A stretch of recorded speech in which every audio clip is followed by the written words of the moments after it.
nas questões de laços e lealdade. O amor, o divórcio, como nós dissemos, é motivado principalmente por diferenças conjugais. É a lealdade do parceiro que conta. É o nível de confiança investido na relação que conta.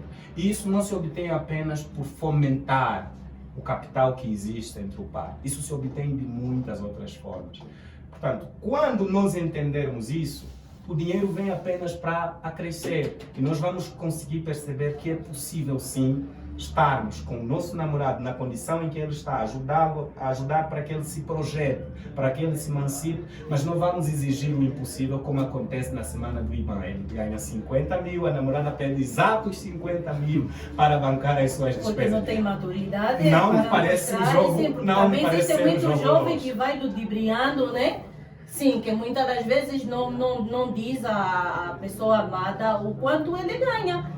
Porque não pode alguém no uso normal das suas faculdades, né, ganha 50 mil e vai dar 40 mil na namorada, né? Está a iludir. Agora, quando fala um bocadinho sobre que pessoas que menos podem, às vezes relacionam... São muito exigentes. Exato, são muito exigentes, né? São muito exigentes. Mas eu queria dizer, né, aquilo que você diz, né?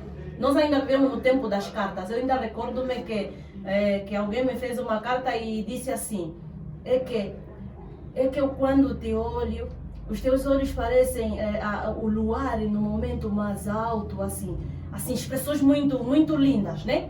Que hoje por hoje parece que já não se usa, né? Para chamar um bocadinho a atenção da querida. Hoje as mulheres querem buquês, não de flores reais. Exclusivos. Exato. A caixa exclusiva. Exato. De dinheiro. Um buquê de dinheiro ali, adicionando alguns cartões de saldo. É que o próprio marido, o próprio amado já ilude.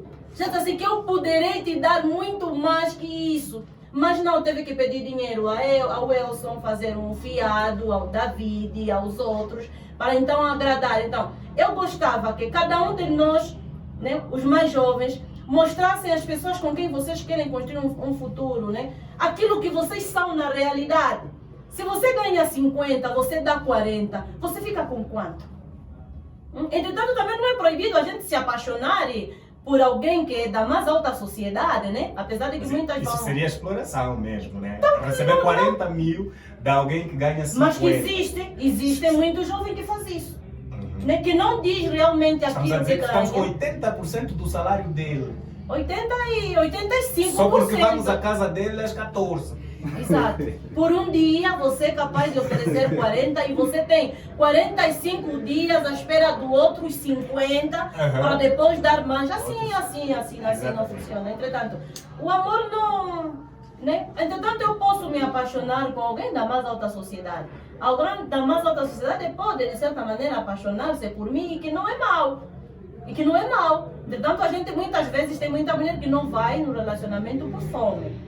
Né? E hoje nós vemos que, né, tem muita gente, tanto homem quanto mulher, que vão juntar-se ao relacionamento por fome. Né? Quando nos relacionamos a alguém por fome, acredita que amanhã poderá não ter aquilo que ele tem hoje. E depois como ficamos? Né? Como ficamos? Então era para dizer que falar de conflitos, né, nas relações amorosas contemporâneas e sobre o dinheiro, a gente estaria aqui, se calhar, o dia todo a falar desse assunto. Então eu passo a palavra ao nosso Exato. Vamos pedir as considerações finais aos nossos convidados. Como já estamos no uso da palavra, assim em gesto de conclusão, eu queria dizer que os conflitos nas relações amorosas acontecem de todo lado. Conflitos amorosos, financeiros, existem conflitos, doenças e tantos outros. Mas o que é que eu quero dizer sobre o tema que nos é proposto hoje? Eu quero falar de 4 aspectos muito importantes que, de certa maneira, podem ajudar a diminuir os conflitos financeiros nos relacionamentos. Primeiro, é preciso que os casais, que as pessoas que se relacionam amorosamente, tenham um diálogo aberto e sincero. É muito importante que haja um diálogo aberto e sincero. Diga a ela, diga a ele o que é que você realmente quer, quais são os teus objetivos nesse relacionamento. Né? Porque se nos relacionarmos com dinheiro, a gente vai repetir, o dinheiro acaba. Hoje, amanhã a gente tem, amanhã não tem. Se eu for no relacionamento porque ela é arqueada, porque tem curvas à direita e à esquerda, amanhã aparecem as doenças, os acidentes. Exato. Amanhã o corpo de ontem pode não ser o mesmo corpo de hoje. Se formos nos relacionamentos por fome, né? Acredito que esses relacionamentos não vão durar. Então, ter um diálogo aberto e sincero, depois definir metas. É preciso que os casais tenham metas. Quais são os nossos objetivos? Sim? Qual é a nossa finalidade sobre as finanças? O que é que a gente quer? Porque se não tivermos objetivos e metas a alcançar, então é já naquela esquina que o nosso relacionamento fica. É preciso organizar a renda do casal, né? É preciso ter sempre uma reserva para assuntos urgentes, né? De óbitos, enfim. Entretanto, o nosso apelo que fica é esse sobre o tema que nos foi proposto. Entretanto, eu passo a palavra ao meu colega.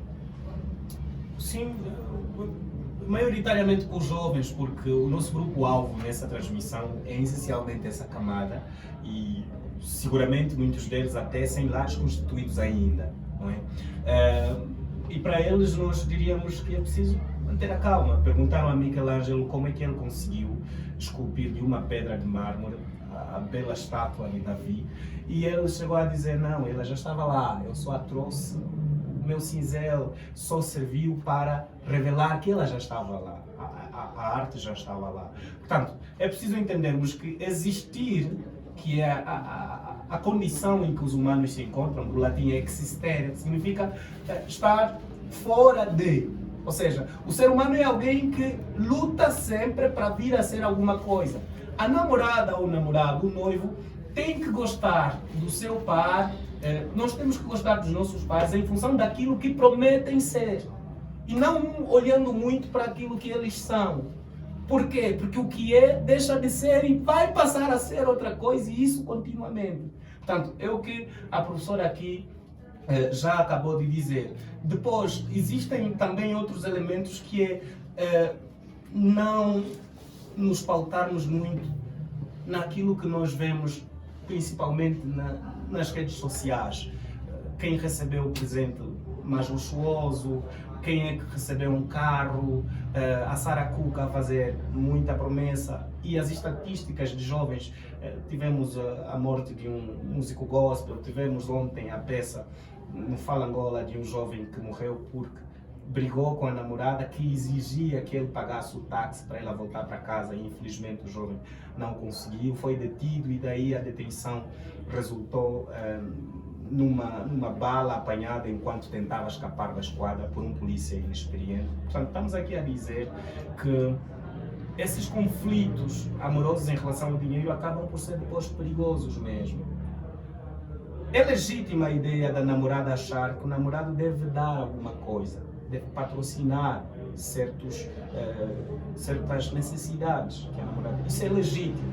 Toda mulher tem que saber onde é que se atira de cabeça, porque, como eu disse, a mulher é a mais vulnerável. O homem sai de uma relação e sacode-se como se tivesse a tirar poeira, vai-se embora. A mulher fica com um encargo muito grande. Portanto, estamos aqui a dizer que não é mau a mulher exigir que o parceiro seja provedor. Não é mau. Da mesma forma que não é dever do namorado, por exemplo, enquanto não há compromisso assumido, fazer das tripas o coração para colocar o mundo aos pés da namorada. Também não é justo essa questão. Essa questão não é justa. Portanto, é preciso ter aquele cuidado de entender. Ele estuda, ele está a fazer isso, ele está a projetar aquilo. E quando trocarem sonhos, e quando cada um de vocês entender onde quer chegar, gostar da pessoa em função disso e não em função daquilo que oferece. Senão vamos trabalhar com cálculo. E amor não é 2 mais 2 igual a 4. As relações amorosas não são matemáticas, não dá para balancear. Quando pensamos que encontramos a pessoa certa, podem haver consequências porque nós queríamos apenas um patrocinador, não queríamos um namorado. O namorado está aí quando nas circunstâncias menos prováveis. Portanto, para os nossos jovens é preciso levar esta calma e entender que não é da noite para o dia que se arranja imediatamente tudo. Claro que isso não é para incentivar os jovens a serem agarrados. Eles podem naturalmente fazer alguma manifestação de afeto que seja, mas precisamos entender que o mundo em que nós estamos, a tecnologia que nos cerca, as amizades, as influências que nos cercam, são algo ainda desconhecido para nós e nós não cultivamos ainda a educação para os afetos. Portanto, há tendência de achar que porque o namorado me deu flor, sem eu ter recebido um único buquê ao longo de toda a minha vida, essa é a pessoa certa, mas isso também não é verdade. Quando nós nos conhecermos, nos voltarmos para os afetos, vamos evitar um termo, Davi, que é muito usual no Facebook, que é não gosto de pessoas tóxicas. Às vezes, nós é que não tivemos no nosso cantinho a refletir. E eu gosto do padre... escapa-me o nome, é um professor de filosofia renomado, quando ele vai dizer que hoje o maior ato revolucionário que nós podemos fazer é tirar 10 minutos ao dia para refletirmos, nós mesmos, refletirmos. O que é que eu estou a oferecer? Por que é que eu quero que me ofereçam? Será que eu não poderia fazer isso? Será que o outro pode fazer isso? Quando nós arranjamos um tempinho para trabalharmos em nós mesmos e antes de lidar com o outro, porque o outro, como a professora disse, é outra biografia, é outra história, é outra criação, é outro produto, nós vamos conseguir nos alfabetizar em termos de afeto e entender que se ele não deu é porque não quer, é porque não pude. Se ele não deu porque não quer, não é o parceiro certo, porque ele pode, eu sei que ele pode. Se ele pode e não dá, é porque naturalmente não é a pessoa certa. Ou eu vou criar medidas para incentivar este namorado para que me possa ajudar. De resto, o dinheiro não vai parar de ser este item muito importante nas relações amorosas e é nosso dever sabermos se nós nos vamos subordinar a ele, como já está a acontecer, inclusive com a fé. A fé está a ser um mercado também muito, mas muito forte. Deus é uma commodity, assim como o petróleo. Amanhã pode estar mais caro do que hoje, não é? Adorar a Deus. Portanto, estamos aqui a dizer que é preciso entendermos isso. E quando nós entendermos isso, vamos entender o dinheiro não pode ser apenas, não deve ser ele a chave. No Novo Testamento, para os cristãos, você vê que Jesus não diz exatamente que vocês devem escolher entre Deus e o diabo. Ele diz, escolham entre Deus e Mamon. Mamon é o dinheiro. Ou seja, o dinheiro é mais perigoso que o diabo, de certa forma. Só para dar um exemplo, você anda pela rua, pisa, por exemplo, num copo descartável. Você pisa e olha para o copo descartável, lixo e vai embora. Mas se for uma nota de 5.000 kwanzas, aí é completamente diferente. Portanto, estamos aqui a dizer que o dinheiro conseguiu ser a substância em torno da qual tudo gira, até o nosso tempo, quando nós trabalhamos até tarde e não conseguimos ficar com filhos, com mãe, com pais e etc. É preciso regularmos isso e, se fizermos isso, os nossos relacionamentos serão muito mais saudáveis. Obrigado. Chegamos à nossa reta final. Agradecer aos nossos convidados por terem aceito o nosso convite e gostaríamos que estivessem sempre disponíveis para atender ao nosso pedido no nosso canal. Para você que esteve aí do outro lado, esperamos que tenhamos contribuído com algumas reflexões sobre o dinheiro como fonte de conflitos nas relações amorosas. Certamente que é um problema que afeta a maior parte dos relacionamentos das nossas famílias e não só. Então continue ligado ao nosso canal, que pela próxima teremos mais um tema para debater. E para você que ainda não é inscrito, pedimos que subscreva no canal, ative o sininho, partilhe com os outros e um forte abraço.